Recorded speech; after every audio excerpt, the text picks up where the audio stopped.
amator își cântă numai pentru el un cântecel ușor.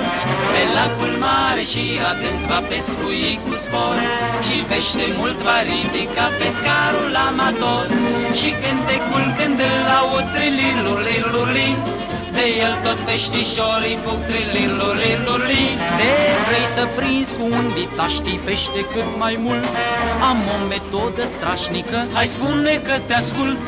Eu de cârligul undiții atârn mulți viermișori. Și ce faci de nu ispitești pe pești cu viermișori? Atârn atunci un gând acasă le fiu pe plac, dar peștelui poate că nu-i priește la stomac. Îi dau atunci bani și-i spun a ține 4 lei și du-te în piață și-ți alege hrana care vrei.